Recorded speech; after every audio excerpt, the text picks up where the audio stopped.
Well, hi there, racing fans, and welcome to another edition of Winning Ways, where we've got a tremendous show in store for you, including a discussion with Glenn Cotson's assistant, who's making waves here in KwaZulu-Natal. Lunga is a very nice man, and we wanted to find out all about him because we don't often have assistants on. I think we had Glenn's last assistant, Fricky. I think he was on the show too. Yeah. That was a barrel of laughs. Yeah, absolutely. Yeah. No, Lunga's doing a great job, and he's a good guy. Good guy. Okay, well, who's interviewing him? You are. Okay. You're also a very good guy. No, well, there we go. But just talking about a few things sporting, that's in your call. Obviously, we got the Summer Cup Day, which we're going to feature prominently in current affairs. But soccer? Spurs disappointed me, 1-1 at home. As usual. Your team, Arsenal, burgled a win at the death. How bad were they to end up burgling them? Was that a penalty? I don't know. Some refs give it, some refs don't give it. Right. I felt Man sorry United for them. didn't look good against Brighton. Brighton gave them a jolly run around. They lost on a deflection. Chelsea, how did they look? Chelsea, they struggled. Liverpool are hard to beat at home. They came back for a draw from, I don't know if it was a cross or a shot. And again, I thought they were fortunate to win with Man City, the leaders. They were 1-0 down at half-time. They controlled the game as you'd expect, but deflections again, bobble, and in they went again. Yeah. You know, they did that against Bournemouth away. 92nd minute they got a win. They got a win here in the 84th. So they're favourites to win, James, but they're not that good. But I thought rugby would be worth talking about. Well, before we get on to rugby, I thought we were going to win the CAF Cup. I thought this was a certainty that we couldn't even get a win at home. Couldn't get a goal. Against TP. Yeah. No, that's Terry right. Payne. Terry Payne, yeah. So they couldn't, and unfortunately we didn't win that. But we won the rugby, James, pretty convincingly. Did you think so?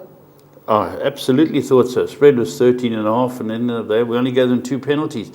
There's improvement, you know. We're all supporters, angry supporters, but we're supporters. The one thing that you knew is that the Italians weren't going to score a try, because that's not their forte. They don't score tries. Okay, so you had to be on the basis that they're not going to score a try, that we would win.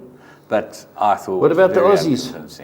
The Aussies, well, they got a red card. The sweaty socks rolled them, yeah. Once you get a red card, the game is effectively But they got rolled. over. They really got rolled. Well, and, we saw the Scots play last week. I told you that guy, Hugh Jones. Hugh Jones, one of the best centres in the world. Is he the guy who comes out here? Yeah, he plays for Province. Yeah. Jones, you'd think he'd play for Wales with that surname. But anyway, All Blacks, are they starting to show a few cracks? No, they're just end of season, just roll them Autumn over, series. Just carry on and play them, win it, and move on. I don't think that they showed much initiative. I think that we're going to get a real hard game this weekend. I think the Welsh are up for it, and they will give us something to think about. And I would not like to be in Mr. Kutsia's boots, because he's got a few decisions he's got to make. You know, that you cannot play negative run across the field rugby. No. Run across the field, make excuses. It's hard to put the boot into him when, you know, we got 3 tries in the first half, and we let's give him. I know it's Italy, but we lost them a year ago when he was in charge. Yeah. Let's give him the benefit of the doubt and play the Welsh, because the Welsh are not a bad side. Yeah, the Welsh, I think, going to be a bit good for us. Anyway, we've got. Do you like the new studio, by the way? The temporary studio, well, they're doing the green one. Yeah, it's very nice. So we used it last week with Shazy, and they used it with Budgie. Cappuccino or something? Everything. It's got everything here. Okay, toasted sandwich for me, please. One. Okay. Send it over, and then we'll go into 3 to follow.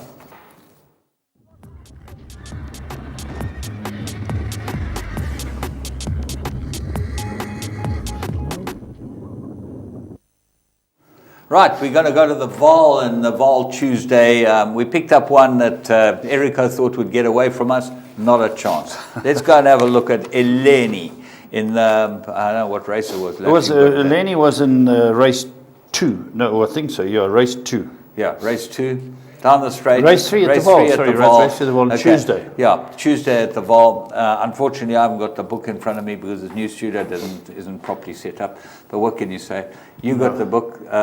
Tell us what the story. Eleni. Well, Eleni is a first-timer, Yeah. and it's by King of Kings, bred by Eclipse Breeding and Racing. Yeah. And this horse had no idea what was going on and ran a cracking good race. Well, let's go and pick it up at the start. You'll see here it is on the outside in the yellowish colours, and how this ran second under the type of ride it got. Well, James said, well, it walks out the gate. Walks out the gate. And you can see here, it's near the outside fence. It finishes nowhere near the outside fence. Yeah. Your eventual winner, I think, is Ultimate Shamrock, which is right down the left-hand side. And in Lawrence Werner's famous colours. That's always controlling the race. There are a couple of them showing pace. But the horse that we found is tailed off last. Absolutely stone last now. Sheepskin noseband, white star on his face. It must be 10 or 12 lengths behind at this stage, the winner. And then he goes right down the middle, young Raymond, and punches it out. And it's starting to run on now. So now, it ran on very nicely, James. Now we'll see what happens. So, down the inside, Ultimate Shamrock has now got it together. Pascalina's falling away, and what's Yeleni? Bobbed a couple of times, just hands and heels. Show it the whip, Raymond. He picks it up Show nicely. Something, show it something. Okay. Give it a that's it, and just ride it out to the finish. Gets beaten 2 lengths, 2.5 lengths. 2.5 lengths, yeah. Came from last. I'd like to be with that next time. That's going to be very hard to beat if it jumps. It ran a very good race. Right, then we move on to Kenilworth, and this was on the Wednesday, and race 2, Miss Smarty Pants. Lovely name, horse chestnut filly, owned and bred by some mates of ours, Longers and the team. And Longmore brilliant, and this ran a very nice race as well. Let's go and pick it up at the start. When I looked at this race, I thought it was a 2-horse race, and there was Is this blurred vision or? No, it's you. The screen's perfect. Okay, the screen's perfect. And you can see Longmore's colours. It's 5 off the left. Yeah, you can. When they change cameras, it becomes a little more evident.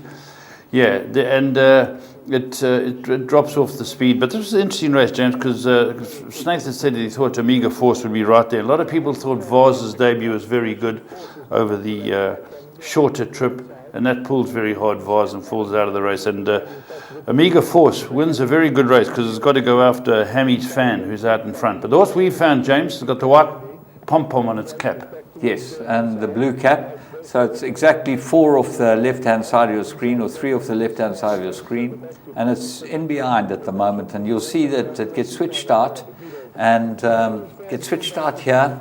And my goodness, runs a really, really nice race. Doesn't know what's going on. The others in front are gone. Yeah, that's right. As you can see, Hammy's Fan's trying to hold off Omega Force, but Bernard's having none of it. And these two, it's a very good race between these two. The pack are chasing hard, and Miss Smarty Pants gets up for 3rd on the outside of the group, and it's really eaten up the ground, James. Yeah, just under her hands ride, 1 smack behind the girth, and runs 3rd. Very, very nice start. And we think that, look at the going past the finish post, you'll see that filly was in front of the whole lot, and she'll be in front next time, I would have thought too. So let's have a look. If she goes over the right trip, have a bet on her. Then we go to the big day, Summer Cup Day, and the second race was rumoured to be the race that everyone could get their money. They backed Square the Circle, that's right, of Johan Janssen van Furens, and I actually like Skippers. I thought that was the right horse. I love the name. The President Skippers. No, it's not President Skippers, man. Skippers is Daphne Skippers. I know that, James. Yeah. How do you do that? They don't pronounce the H. Why is that? Because they're Dutch. Okay, fair enough. I know what you mean. It's in all my words. I'll try it without the H. The os is olding. The osses. Well, you come from Durban. That's you know right. About the osses. This is Give Me the Night, name of a great song. Yeah. And this is a very good debut, Jim. An excellent debut. It was rumoured not to be ready and needed the run. Well, it bounced out, and that was effectively the end of the race. What we liked about it was that the time was quicker, and quite considerably quicker than the other 1,200 metres on the day. So let's go and have a look of the juveniles, obviously, not talking about the older horses, because they would go faster. But Give Me the Night. On the inside, left-hand side, it's the mowing team. It's Hassan's colours.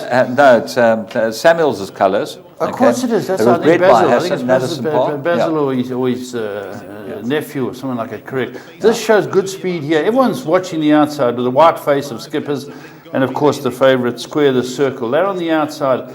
And for a moment or two, you think Square the Circle is going to come back and beat Skippers. Then you think, no, Skippers is going to beat these two. But down the inside, going as well as anything, is Give Me the Night. Well, this is give me the green light out of a Silvano mare, and this I thought was a tremendous run. He's got lovely action, this horse, and he just strode along beautifully, and never looked like he was going to get beaten. Even here, when they moved up to him, if you look at the angle, you'd see, well, he's going just as well as anything here. Yeah, that's how too. Everyone's watching the battle between the favourite and the second favourite. The second favourite at this stage just starts shaking off the favourite, but they haven't beaten the inside horse. Yeah, and Washong has to straighten it up, keep it going. Might be a very nice sprinter, this horse, because they obviously believed that he was still not ready, but he showed pace and great action, as you say. Good action horse. Let's hope that he turns out to be a good horse. That team deserves it. We're going to move on and see what shouldn't happen.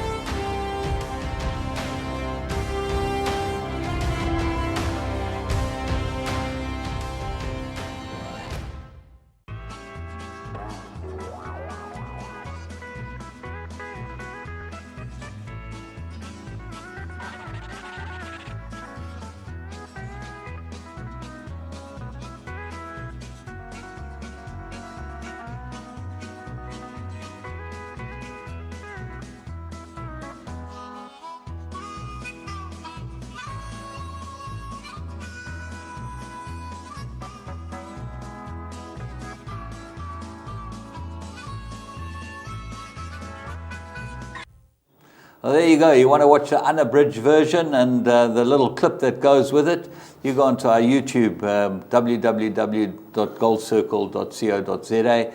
Go to the YouTube icon, you'll be able to watch it. The next segment is a very important segment because we like to give you a horse that you should have had a bet on, and we think this was the one in the Plum of the Week.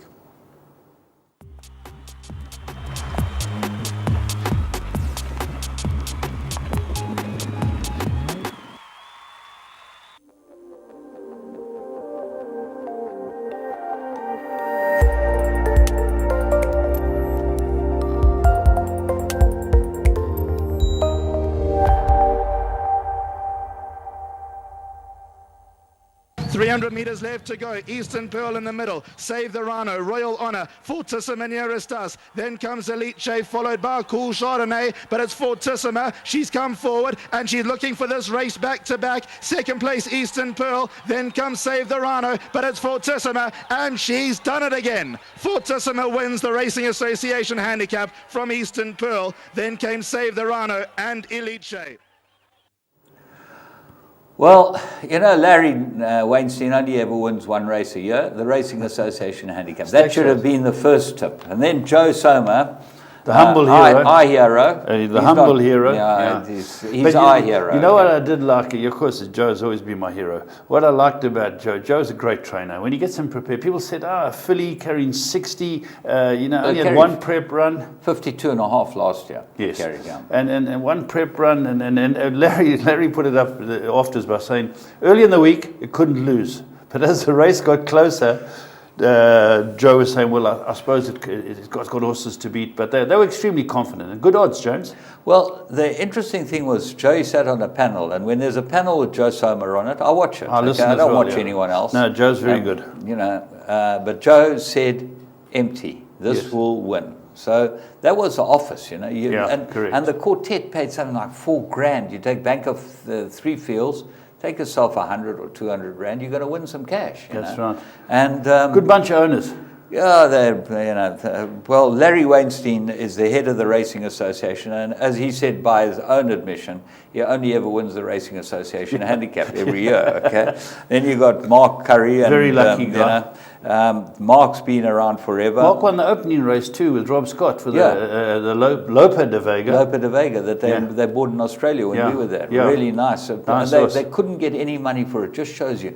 This filly went through a ready-to-run sale, the Lopa de Vega. She had lovely action. She really looked like the part. They got offered 200 grand for her. You know how much they were losing. Wait till she goes well over done the to trip. them. I'm thrilled for them. Well done. And then obviously the Costa team and the Paytons. And wonderful to win this race. And you could have got 4-1, 9-2 on Interbet. Yeah. About this filly, it's not even possible that you can get a price like that. There you go. Got to open your Interbet account, and then you can listen to my podcast as well. But let's move on and have a look at the race.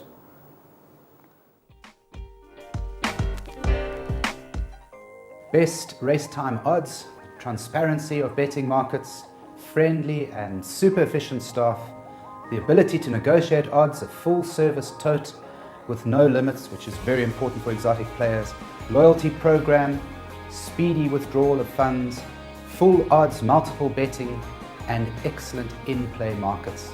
These are just some of the many reasons that come to mind as to why I believe, as a serious punter, there is no online operator in South Africa that can realistically come close to matching what Interbet has to offer. Put simply, there's no other site like it, and the ability to negotiate odds adds to my fun and enjoyment. Interbet, where the professionals bet.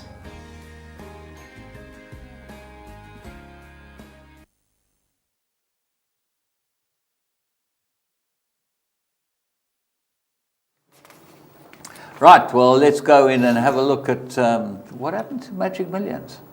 This is their segment coming now, James. Can Oh, you keep okay, up? we're going to go and have a look at Magic Ever Millions since you had that now. haircut. Let's go and see current affairs.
Hi and welcome to another edition of Current Affairs, where we've got great racing coming out of Gauteng over the weekend. Unfortunately, the weather didn't play ball and they had to push it out to Sunday, and it can affect preps, but I suppose we're all in the same playing field, and some fancy runners were missing and some fancy runners came home. But all in all, a great day's racing. Well done to everybody involved with Pumalela and the Racing Association.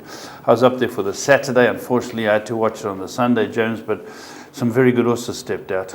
Yeah, I thought it was a super day's racing. Yeah. And, you know, racing's what it's all about. Doesn't matter that they had to wait an extra day. Everyone seemed to have a party on Saturday night and enjoy themselves from all reports, you know, and read about the boys that went there on Saturday. They were disappointed, but they enjoyed themselves. I know Chris Vanico had to go to a party on Saturday in Cape Town, I think it was, and so he managed to get back and lead in the big one. It's great. Fantastic for him. Yeah, the big one was a triumph. But let's go through them and start at the beginning. We'll go to the Magnolia Handicap. It's a Group 3, 1160 for the fillies. Let's have a look from the 600.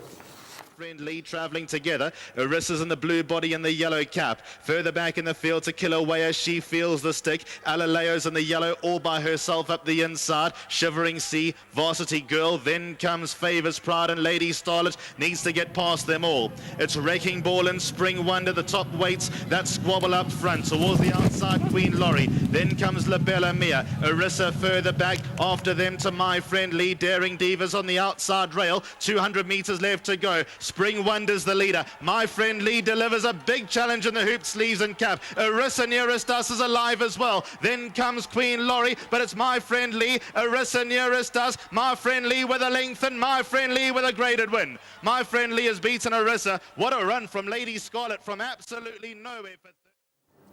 Yeah, there we go. And Lucky Odelaka's doing it in fine style. He's a very good trainer, Lucky, as well. And he's done this well, because I remember just talking about Spring Wonder. When I was up there on the Saturday, I spoke to Ian Leverton, and he had said to me, this horse does not run on this ground. So that was a very good run, running fourth. But My Friend Lee, Pathfork, Jim, another good Pathfork. Very good. Bred by Highlands Farm and owned by Bryn Russell, who's a great supporter. Great supporter and of the Keith game. Waterston. Do you know who Keith is?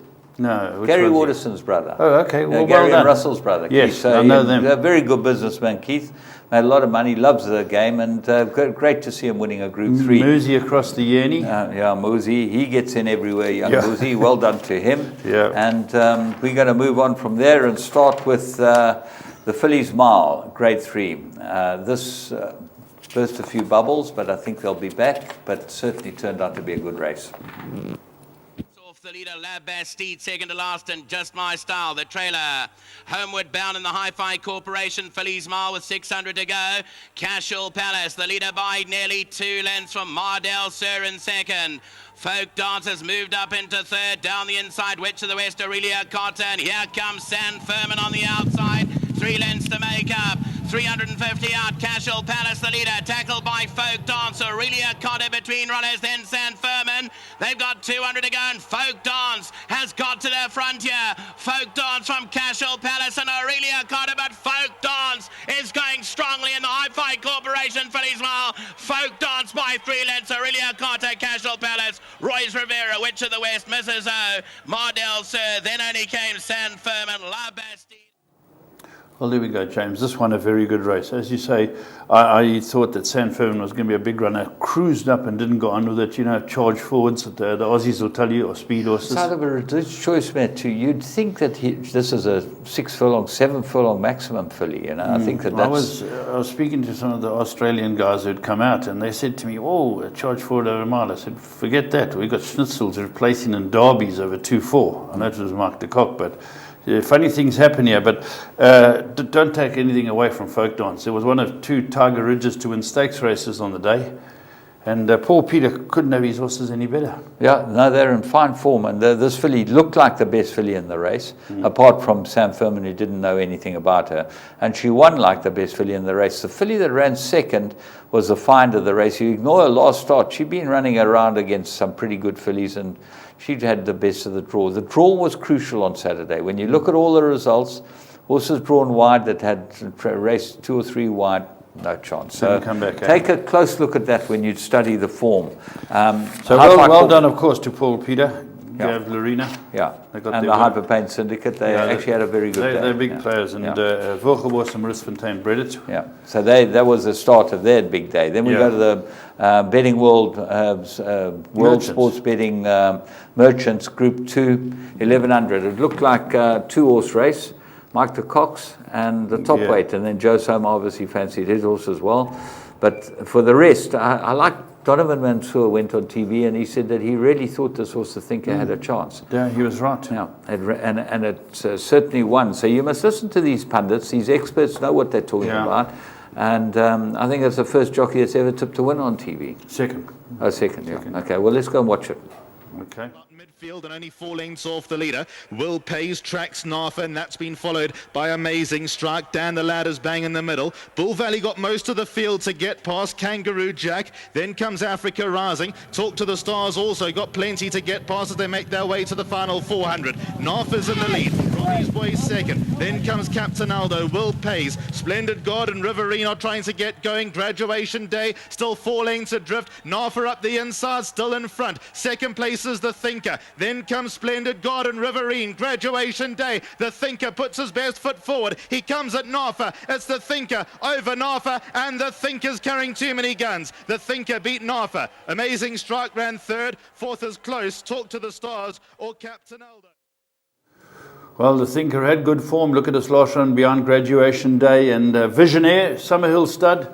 Yeah, they're always there, and certainly this was a very nice horse, and the Joburg ready to run.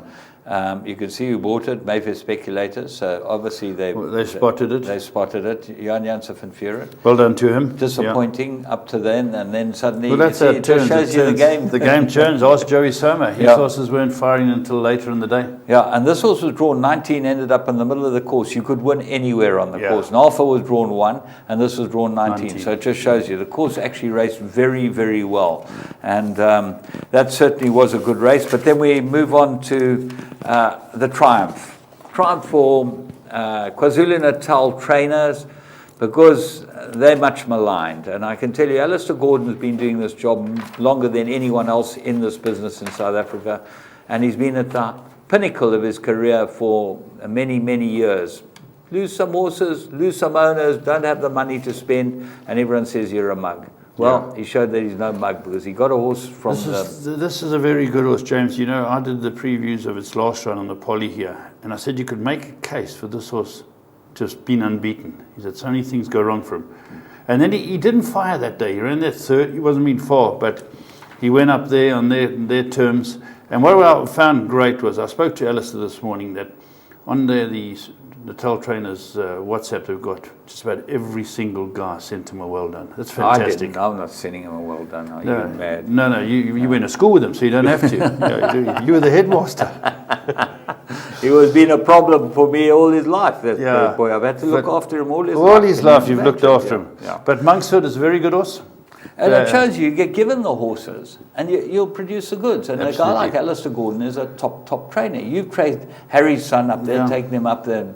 You know, you guys are not at the top of the profession. No. But by any manner of means, you don't get big buyers behind you, don't get big money. It's very difficult to make it work. Yeah. You know? But when you get a horse that can run, Alistair's had this race in his sights for a long, long time. He's talked about the Dingons. This is a Dingons horse. Yes. To go and win it, well, fantastic Anthony Delpeche, I thought, rode a tremendous race. He's a superb jockey. And it's very tight in the finish, but he's done the job, and we're extremely proud of Alistair. Well done to Mary for going out there and purchasing this. They bought it from the Boerters. Yeah.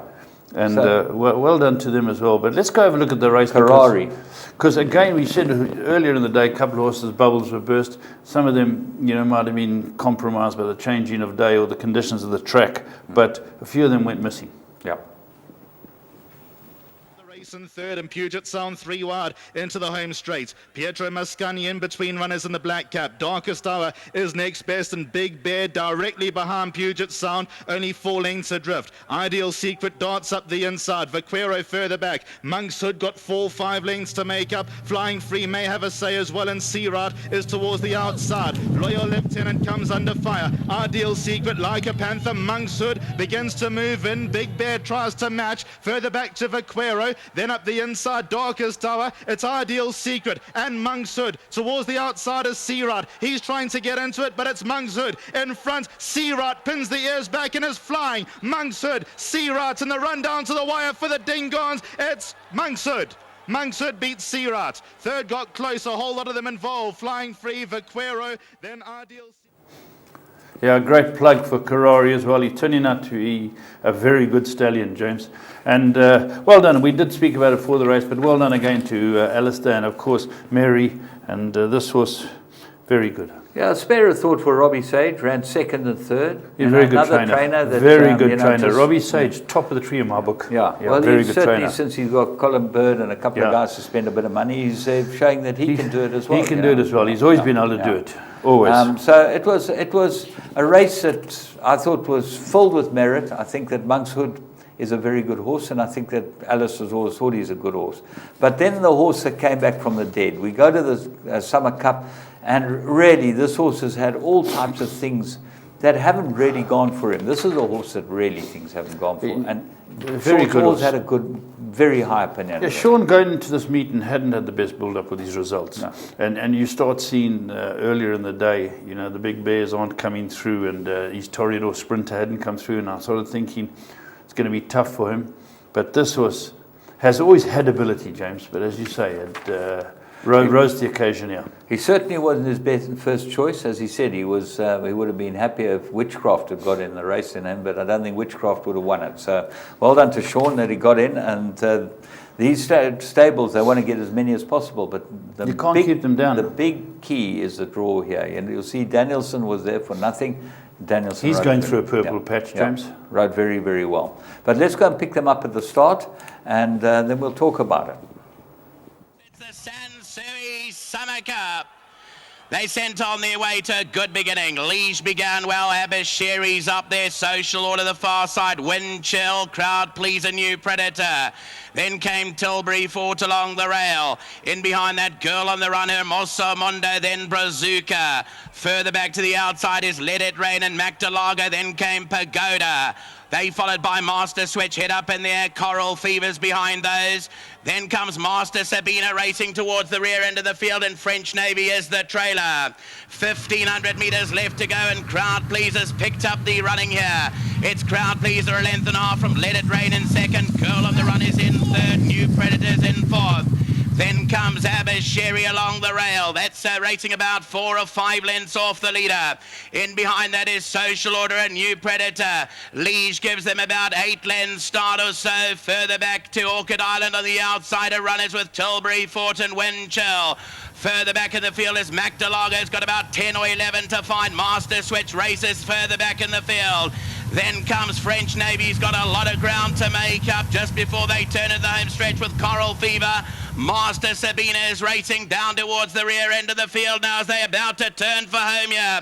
In the big one, it's the running of the Gauteng Sansui Summer Cup, and in front is Crowd Pleaser. Racing second, Girl on the Run. Fort Ember switch towards the inside, makes up ground. In behind those comes Wind Chill. Liege looks dangerous between runners. Further back to Brazuca and Orchid Island on the outside. They've got 300 metres left to go. Down the inside is Liege, who's picked up the advantage from in second position. Fort Ember. On the outside of those is Girl on the Run. Coral Fever. Further back to Master Switch. And behind those, they've got 100 to go. Liege is in front. On the outside, Coral Fever, then Fort Ember. But it's Liege. Liege in the Gauteng Sansui Summer Cup has won it. Second place to Fort Ember. Close for third between Coral Fever, Pagoda. In behind that, Girl on the Run, Orchid Island. Well, there we go, a massive race, and Dynasty to the fore, Main Chance. James won a very good race. As you say, drawn, got into a beautiful position.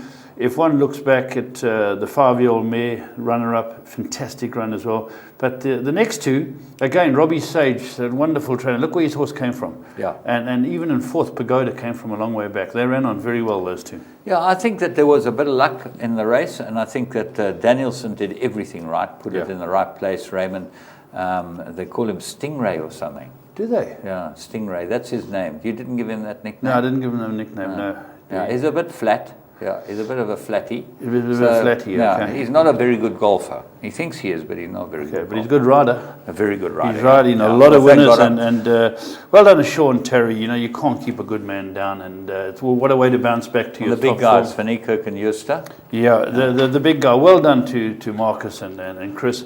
They put the money in, and as I say, lovely that Chris and Eric could get back for the day. Well, Eric didn't go down to Cape Town, but I know Chris did. No, Eric partied. I know, absolutely. Yeah. Absolutely. Eric's a top partier. Anyway, then we move on then to what we thought was probably the race of the day, and that's the Epitombi Challenge. And I know it's a Group 2. We're only going to show it from the 600, but this filly has been a revelation. 1,600 metres. Let's go and pick them up halfway up around the turn. Third, then came Sylvan on Fire. Towards the outside is Tahini. Another rusher, 3 lengths to go down the inside, the yellow sleeves and cap, Bella Sonata. In behind that comes Bipod and Guns N' Roses, followed by Intergalactic. 400 to go, She's a Giver. Another rusher comes through down the inside. Bella Sonata's going with her. Then came Sylvan on Fire. Further back to Bipod running on. They've got 250 to go. Another rusher puts her head in front of She's a Giver. Down the inside, Bella Sonata, Guns N' Roses. Bipod runs on, it's another rusher. Bella Sonata's towards the inside. Then She's a Giver. Bipod's on the stand side. Another rusher from on the outside. Bipod. Another rusher got there from Bipod. Third is close. She's a Giver. Sylvan on Fire. In behind that, Bella Sonata. Well, another stakes winner for Tiger Ridge, and as you say, James, this horse has really done well, and gutsy, because they came at all sides in the ground, and it fought on, chased hard by Judd Pot. You know, my favourite stallion, the Judd Pot, that was Bipod. Judd Pot was third in the big race as well. Good stallion. Yeah, very good stallion. And look, listen, Mary kept this one because... or Jessica kept it, Mary bred and Jessica kept it because of the mare. They had the mare, that's right. Mother Russia, and that shows you how pedigree comes through. She looked on merit ratings, she was the right horse. Yes. But all things being equal, I thought that the second filly ran a great race, and so she should have. The 5-6 then got into the scrum. Right on it. But this filly's got guts, and she runs for Craig Zaki. Yeah. And they stuck with him because obviously, he does the job. And nice to see a guy who's not as fashionable as some of the other guys. He's a good rider. He's a good rider. Yeah, good rider. Right. So that's it for the day, and it was a big day. They got to 6 million in the pick six. It just everything worked out from looking like it might be a disaster to being a very nice day. The PA paid money. PA paid money. Everyone got money, apparently. They counted. But overseas, there are a couple of things that we've got to talk about. Yeah.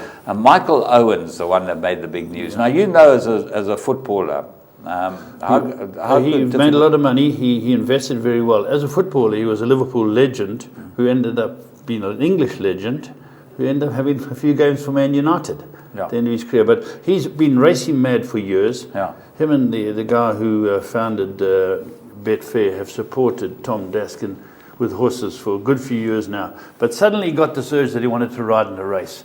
He lost 20 pounds and he got trained to ride and by the specialist. Was it at Ascot, Jim? Yeah, at Ascot, yeah. And he rode at Ascot. Michael Owen, legendary footballer, and he ran second. Well, you see, it reminds me of my youth. I worked for Toby Balding in 1970 or 71, I think it was.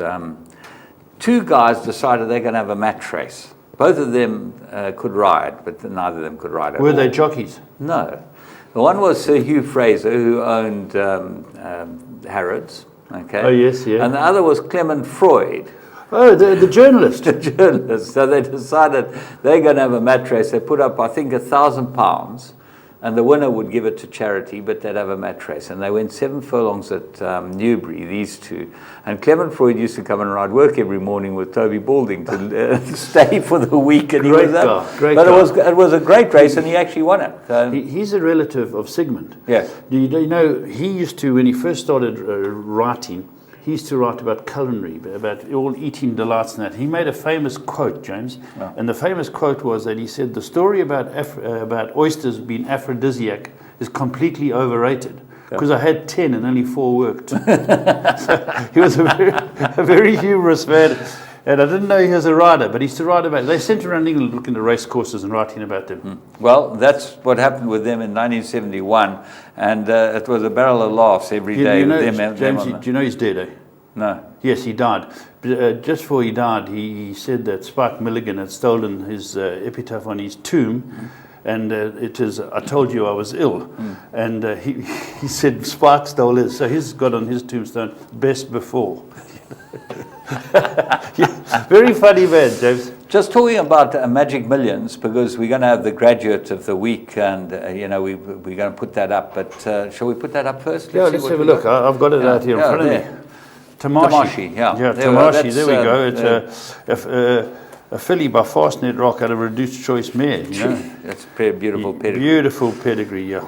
But when we finish with that, let's now just quickly give you some news about Magic Millions. The big race in Perth is called the Railway Stakes. Yes. Okay, it's a Group 1. I think it's a mile, maybe. It might be a 6. I don't know. anyway, But it's a major race. Major race. Group 1 is worth it's worth R1 million. No, it's a 6. I think it's a 6 furlong race. Yeah. Worth $1 million, Aussie dollars. It's their big race of the day, and it was a triumph for Magic Millions because the Perth Magic Million sale produced a winner, a horse called Great Shot by Magnum. Okay. Yes. $31,000 buy. So it shows you can go to the Perth sale and end up buying a horse. I bought well off the Perth sale. Yeah, before. and so did Mace Roberts. He bought a lot of nice horses. It's a very good sale. That and the Adelaide sale, a lot of value. And second came Blackheart Bart, which is also a Magic Millions graduate. So they ran 1-2 in that sale. Josephine Gordon, 100 winners. She's a very good rider. First since Hayley Turner in 2008. Very good rider.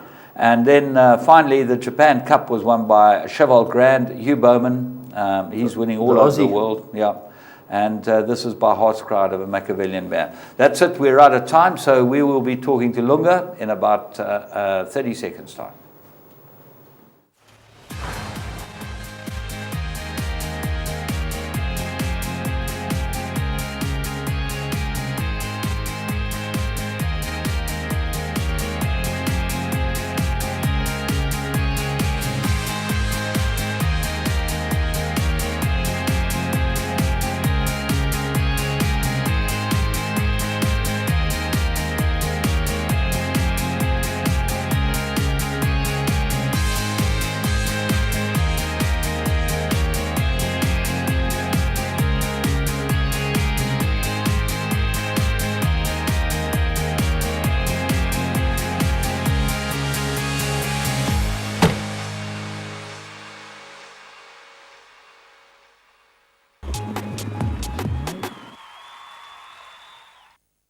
Right, well, every now and again we get someone on this show that's really interesting. Last couple of weeks you've had how to train a racehorse.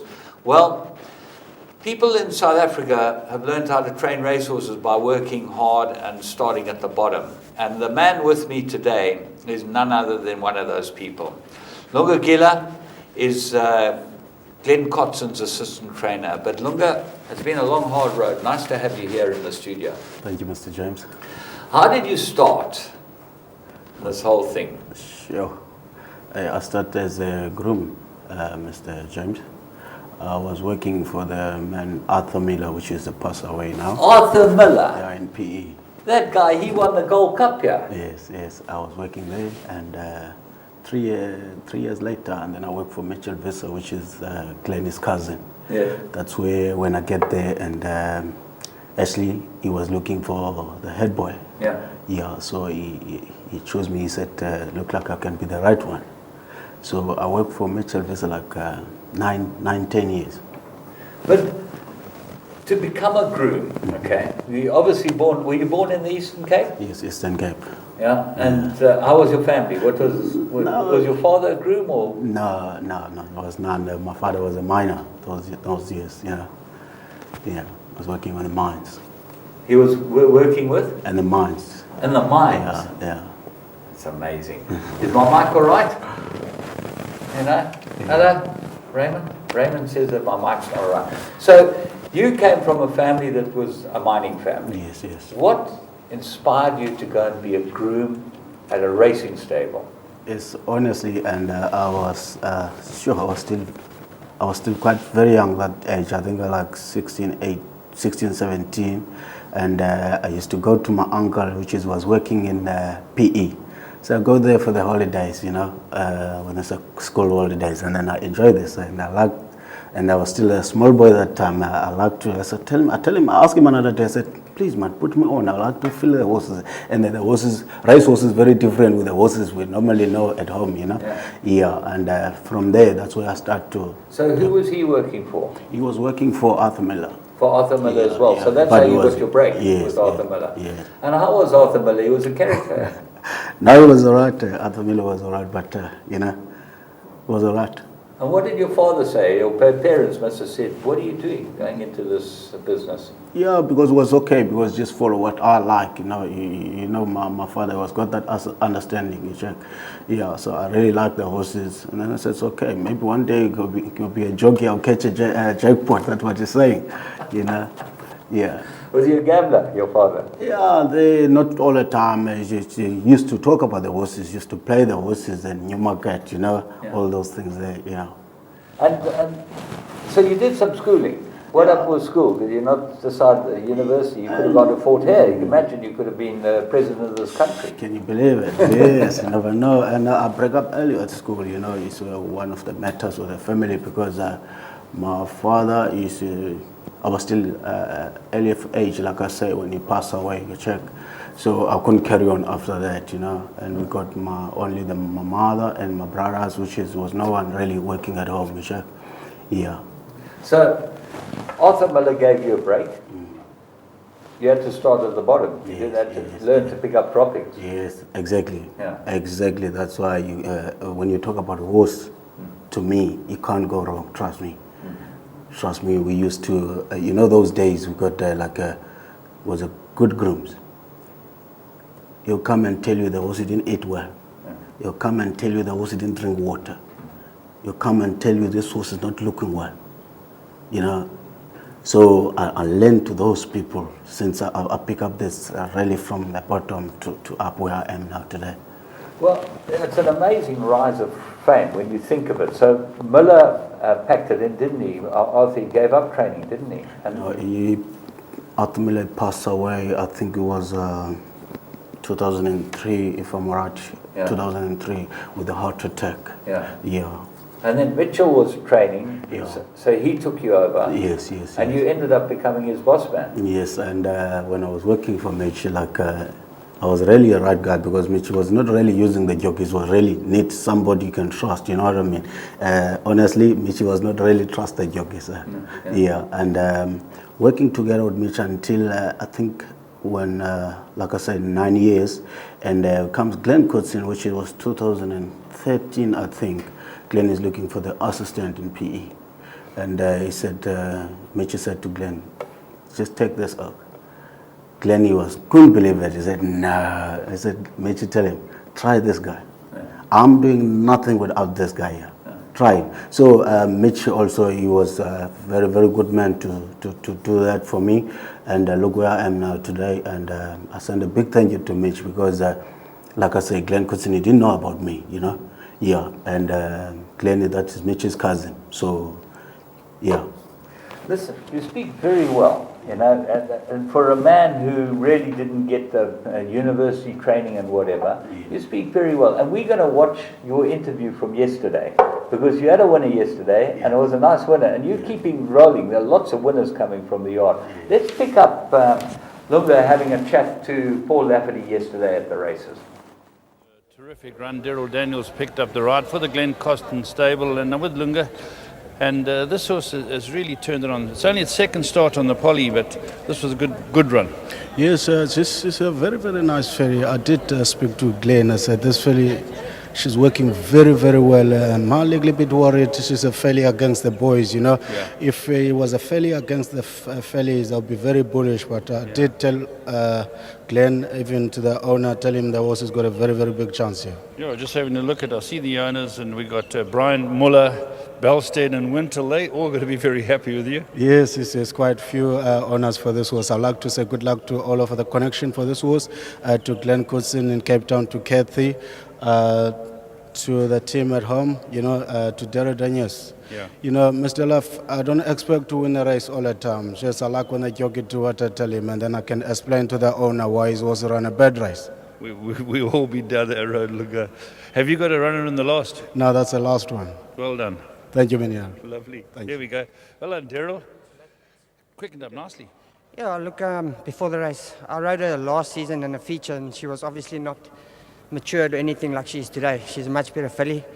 She's matured nicely, and I got told to give her a chance. She's got a short running. Luckily, I had a lot of horses around me. I managed to just sit there for a little bit, and she finished the race off strongly. So it was a nice win. And then a couple of owners here, Mr. Brian Miller, Belstead, Mrs. Wintle, Mr. Smith.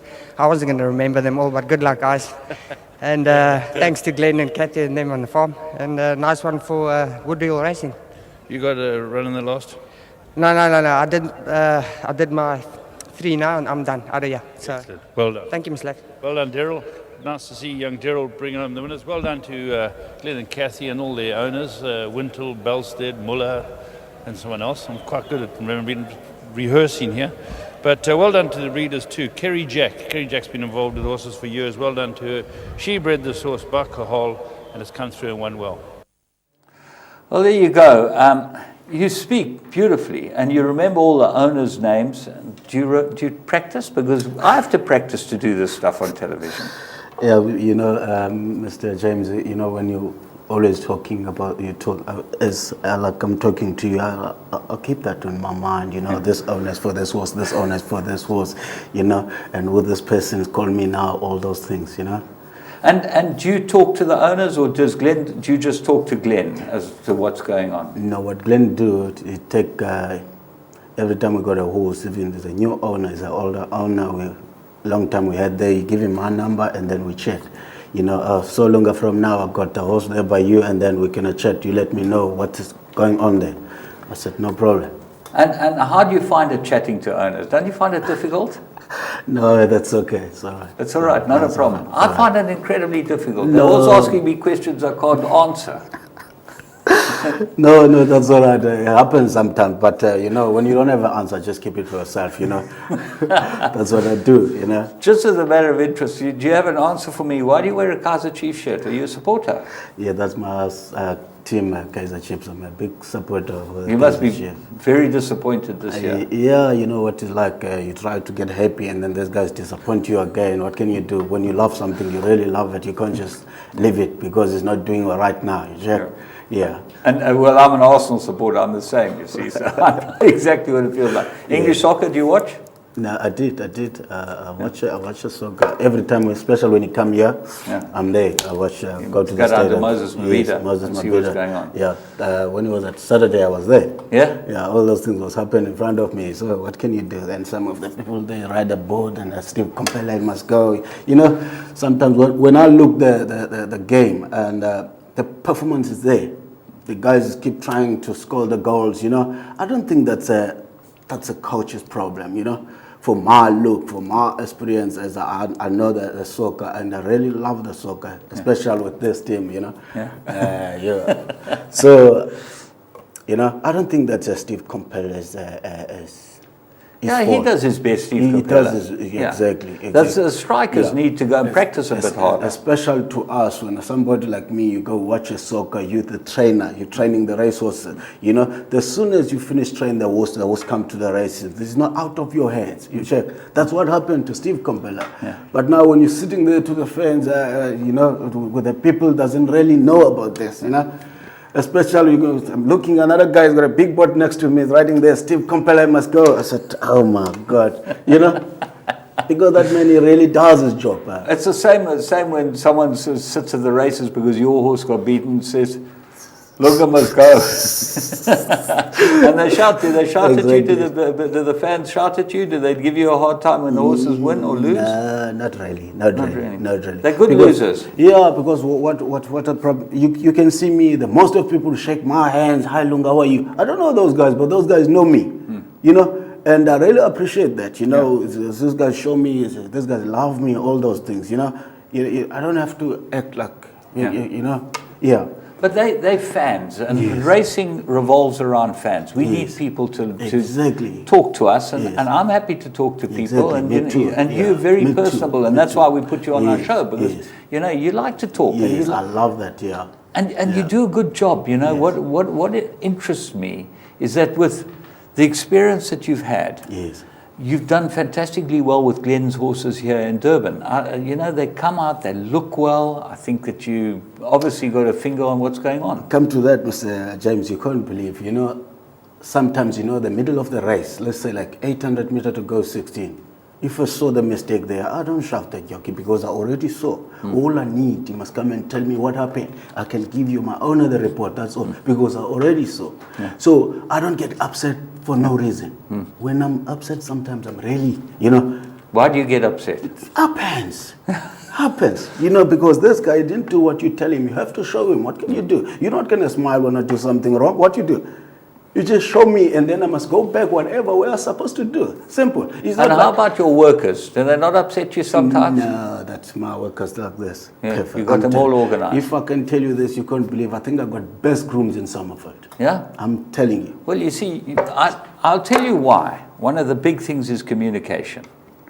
We battle with communication. We don't speak the language. Yes. That's a problem. As a trainer, I've always found that I've got to have people that can communicate, and I communicate through them. You can talk to everyone. You've got a big advantage. Yes. But it's nice to have people that do the job properly and that you can trust. Yes, like I say, I keep telling my guys, I think every second week I say that. I said, listen, if you got a problem, even at home, when you get here, come to my office and then we can talk and then we can sort that problem. When you're not happy, you're not going to do the job properly. You're going to end up hitting my horse with a bit, all those things. And I don't want that. My groom's the first thing, you don't come drunk. Don't drunk in my work. You don't come late, you know? Don't hit a horse with a bit. That's my grooms. The grooms know that. Before I give him a chop, when it's, I don't mind it's come from Gavin, Van Zane, from Mr. James. I tell him what I want there. Correct. You know, and when you got a problem, just come to me, and then we can sort the problem. Yeah. When you're unhappy, you can't do the job properly. Exactly. Yeah. And the horses have got to be happy too. Exactly. Because if the horses are when happy, I catch you doing this, you're hitting my horse. That's why I'm not gonna be happy. Yeah. Yeah. So come to me. Let's sit down. We have to be a solution. What's your future look like? You want to be a racehorse trainer? Honestly, really. Yeah. I like to be a trainer one day. Yes. But it's all about patience. Yeah. Patience and confidence. The time is getting there, but slow. Yeah. So what you need to be just be patient. Well, you've got to have people that put their trust in you. Glenn Kotson, Mitch Visa. Only had 3 people that you work for. Yes, Miller, yes. Gold Cup winner, Yeah, Mitch and thing. And your next move will be to be a racehorse trainer. Yeah, I hope so. We wish you the very best. And I'll try my best not to disappoint my owners. You know, as you know, we all try. We all try. We all try. Yeah. But you know, yes. Lunga, you deserve it. You deserve everything you get. Yes. You're a good guy in the racing industry. Yes. And I must tell you, Glenn Kotson's very lucky to have a man like you. Yes, Thank you that's for true. joining us. And Chiefs are lucky to have a supporter like you. Yes, you know, just somebody's gonna understand. Yeah, you know, yeah, because really, like I say, I was not happy. I was wishing I can tell this guys to drop this cardboard next to me. I said, oh my God, why are you sitting next to this guy? Fucking he keep to show Steve Campbell he must go. I said, because he doesn't understand. So now I know what it's like. Yeah. Steve Campbell done his job to make the players fit, to try to choose the right players to play the soccer. You check? So now... There we go. One of the men that really make racing tick, and it just shows you, there are all these guys out there that no one knows about. Next time you come to the races, you see Lunga on the track, you can always walk up to him, say hello to him. Might even tip you a winner. He's tipped me a few, I must tell you. And fantastic to be able to have this type of depth and strength in the training ranks in South Africa. Thanks to Lunga, thanks to Glenn for allowing him to be here. We wish you a very good week's racing. Until next week.